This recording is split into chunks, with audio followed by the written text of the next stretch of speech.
తాకట్టులో ఉన్న బంగారాన్ని విడిపించి ఆ రోజు ఆన్లైన్ రేటుకే మేము కొంటాం. Sharma gold company. నమస్తే, వెల్కమ్ టు సుమన్ టీవీ. నేను గిరిజ. ఇవాళ మనతో పాటు ప్రముఖ ఆధ్యాత్మికవేత్త, జ్యోతిష పండితులు బ్రహ్మశ్రీ సుభాష్ శర్మ గురువు గారు ఉన్నారు. వారితో మాట్లాడేద్దాం. గురువు గారు నమస్కారం. గురువు గారు, సాధారణంగా ఎవరిదైనా జాతకం పరిశీలన చేసినప్పుడు గురుబలం లేదు, గురుబలం తగ్గింది అని అంటూ ఉంటారు. సో మరి అలాంటప్పుడు గురుబలం పెరగటానికి ఏవైనా రెమెడీస్ ఉన్నాయా గురువు గారు? తప్పకుండా తెలియజేస్తానమ్మా. ముందుగా ప్రేక్షకులందరికీ శ్రీమాత్రే నమః, శ్రీ గురుభ్యో నమః. ఓం నమో దేవ్యై మహాదేవ్యై శివాయై సతతం నమః. నమ ప్రకృత్యై భద్రాయై నిహతాం ప్రణతాస్మిత. మనకు జాతకంలో గురుబలం అనేటటువంటిది చాలా ప్రాధాన్యత కలిగినటువంటిది. ఎలాగా అంటే మనిషి జీవితంలో చాలా మటుకు కొన్ని సందర్భాల్లో మన జాతకం బాగా లేకపోతే, గురుగారు నాకు ఆర్థిక పరిస్థితి బాగాలేదండి, గురుగారు నాకు సంతానం కలగట్లేదండి, గురుగారు నా బిజినెస్లో చాలా ఇబ్బందులు వస్తున్నాయి, లేదా వైవాహిక జీవితంలో చాలా ఇబ్బందులు వస్తున్నాయి, వివాహం చాలా ఆలస్యం అవుతుంది, ఇలా చాలామంది చెప్తూ ఉంటారు కదా. దానికి ప్రధానమైనటువంటి కారణం ఏంటంటే గురుబలం లేకపోవడము. జాతకంలో గనక గురుబలం లేకపోతే ఫైనాన్షియల్ ప్రాబ్లమ్స్ వస్తాయి, కుటుంబంలో సమస్యలు వస్తాయి, సంతానంలో ఇబ్బందులు వస్తాయి, ఆర్థిక పరిస్థితి అస్సలు బాగుండదు, చేసేటటువంటి వృత్తి వ్యాపారాల్లో నష్టం రావడము, ఫైనాన్షియల్గా చాలా దిగజారిపోవడము, అప్పులు చేసుకోవడము, అనారోగ్యాల పాలవ్వడము, ఇవన్నీ కూడా జరిగేటటువంటి అవకాశాలు గురుబలం లేకపోవడం వల్ల జరుగుతాయి. అందుకే మనకు సంవత్సర కాలంలో ఉగాది వచ్చింది అంటే మనం పంచాంగ శ్రవణం చేస్తాము.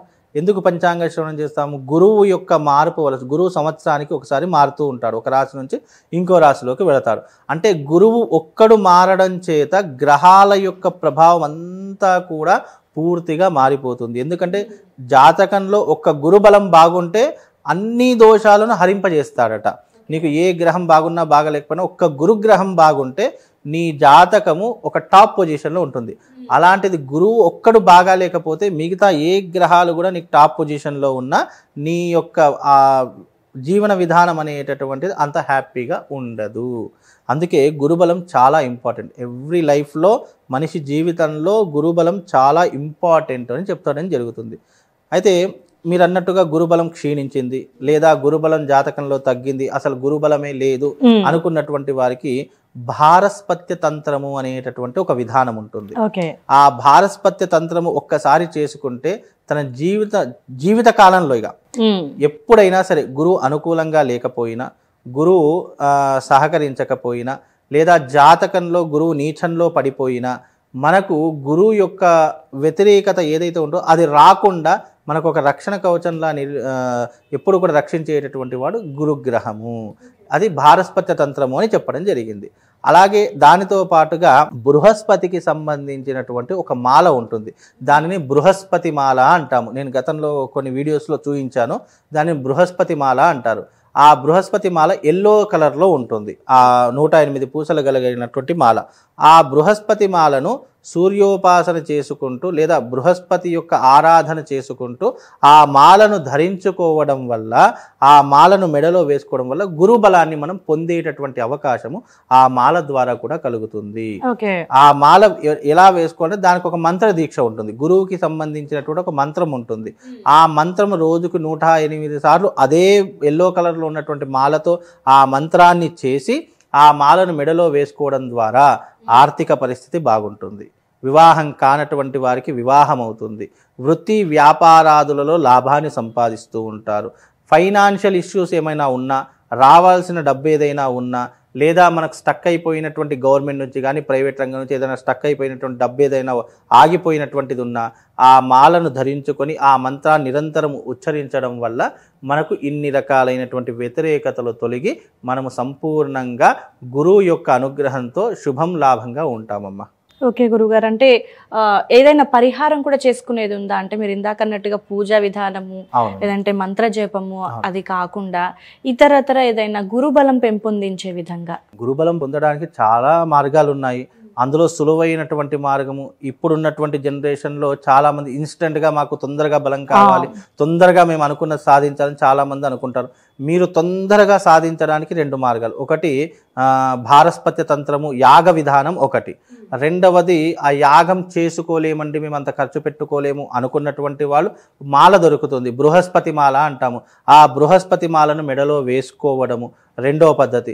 ఇక మూడవ పద్ధతి ఏంటి అంటే గనక స్వామి గురువారం వచ్చింది అని అంటే గనక గురు దత్తాత్రేయుడు ఉంటాడు కదా, దత్తాత్రేయ స్వామి వారి యొక్క ఆలయానికి వెళ్ళి శనగలు ఉంటాయి కదా, ఆ శనగలు ఉడకబెట్టి అందులో కాస్త ఉప్పు కారం వేసి తాలింపు వేసేసేసి ఆ ప్రసాదాన్ని దత్తాత్రేయ స్వామి వారికి నైవేద్యంగా చూయించి ఆ ప్రసాదం స్వయంగా గురుబలం ఎవరికైతే బాగాలేదో వాళ్ళు ఎల్లో కలర్లో బట్టలు ధరించుకోవాలి. ఎల్లో కలర్లో బట్టలు ధరించుకొని ఆ రోజున ఆ ప్రసాదాన్ని అక్కడ ఉన్నటువంటి భక్తులందరికీ పంచిపెట్టి కాస్త ప్రసాదాన్ని మిగిలించుకొని మిగిలినటువంటి ప్రసాదాన్ని ఇంటికి వచ్చిన తర్వాత భార్య బిడ్డలు కుటుంబ సమేతంగా ఆ ప్రసాదాన్ని స్వీకరించాలి. ఇలా చేస్తే గనక గురుబలం పెరిగేటటువంటి అవకాశము వాళ్లకు కలుగుతుందమ్మా. ఓకే గురుగారు, అయితే ఈ బృహస్పతి మాలని మనం మంత్ర జపం చేసిన తర్వాత మెడలో వేసుకోవాలి. అవునమ్మా, బృహస్పతి మాల ఎవరైతే ఆర్డర్ చేసుకో, ఆ బృహస్పతి మాల మా దగ్గర దొరుకుతుంది. ఎవరైతే ఆర్డర్ చేసుకుంటారో వాళ్ళకి ఏం చేస్తామంటే ఆ బృహస్పతి మాలను మేము పూజలో పెడతాము, అమ్మవారి యొక్క సాన్నిధ్యంలో పెట్టి అమ్మవారి యొక్క పాదపద్మముల దగ్గర పెట్టి దానికి పూజాది క్రతువులు ఉంటాయి. అంటే ఆ మాల వేసుకోవడం గొప్పతనం కాదు, ఆ మాలలో శక్తిని నింపి మేము వాళ్ళకి ఇస్తాం. ఎందుకంటే ఆ మాలతో వీళ్ళు జపం చేస్తున్నారంటే తీసుకున్న మాలకు కూడా శక్తి ఉండాలి. శక్తి లేకపోతే అది కేవలం ఒక పూసలాగానే ఉంటుంది, ఒక మాలలా మాత్రమే కనిపిస్తుంది. కానీ అందులో ప్రాణశక్తిని ఎప్పుడైతే నింపి వాళ్ళకి ఇస్తామో అది శక్తి చైతన్యం పెరిగి ఎప్పుడైతే దాన్ని మంత్రదీక్షగా మనం చేస్తూ ఉంటామో ఆ మంత్రం యూనివర్స్కి కనెక్ట్ అయ్యి మనం అనుకున్నది మన కాళ్ళ దగ్గరికి వచ్చేలా చేస్తూ ఉంటుంది.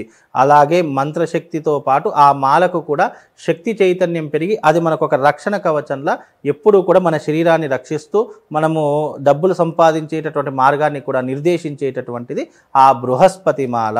ఆ బృహస్పతి మాల ఎవరైనా వేసుకోవచ్చు, దానికి ఏజ్ లిమిట్ లేదు, కులమత భేదాలు లేవు. అది ఎవరైనా సరే, మీకు ఏదైనా ఆర్థిక పరమైనటువంటిది లేదా ఆరోగ్యపరమైనటువంటిది లేదా వివాహ సమస్యలు సంతాన సమస్యలు ఉంటే ఆ మాలను ధరించుకోవడం వల్ల కూడా దానివల్ల మీకు శుభం లాభం కూడా కలుగుతుంది. అంటే గురుగారు, మీరు పూజ చేసి ఇస్తే కనుక ఒక్కసారి చేస్తే సరిపోతుందా, మళ్ళీ మధ్యలో ఏమైనా పూజ చేయాల్సిన అవసరం ఉంటుందా? నేను ఒకసారి పూజ చేసి వాళ్ళకు మాల ఇచ్చానంటే వాళ్ళకు మాలతో పాటు ఒక మంత్రాన్ని ఇస్తాను, అది మూల మంత్రం. ఇది నేను బహిరంగంగా చెప్పలేను. ఎవరైతే ఆర్డర్ చేసుకుంటారో వాళ్లకు ఏం చేస్తానంటే ఫోన్లో ఒక మంత్రం చెప్తాను, ఆ మంత్రము రహస్యంగా ఒక కాగితం మీద రాసుకొని లేదా ఫోన్లో రికార్డ్ చేసుకొని ఆ మంత్రాన్ని రోజుకు 100 ఎవరికి వినపడకూడదు, ఎవరికి ఆ మంత్రం చెప్పకూడదు. అంటే లోపలనే అనుకోవాలి, మనసులో అనుకోవడమే జరుగుదు. ఎప్పుడైనా బీజాక్షరాలు మూలమంత్రాలు రహస్యమైనటువంటి మంత్రాలు మనసులోనే అనుకోవాలి తప్ప బహిర్గతంగా చెప్పకూడదు అని శాస్త్రము.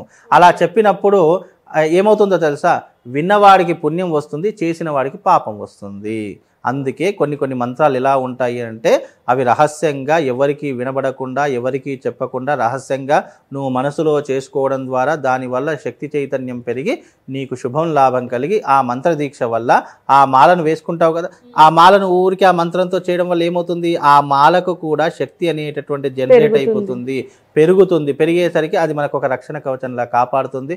ఆ మాల మన మెడలో ఉన్నంత కాలం మన దుష్ట శక్తులు రావు, నెగిటివ్ ఎనర్జీ మన దగ్గరికి దరిచేరదు.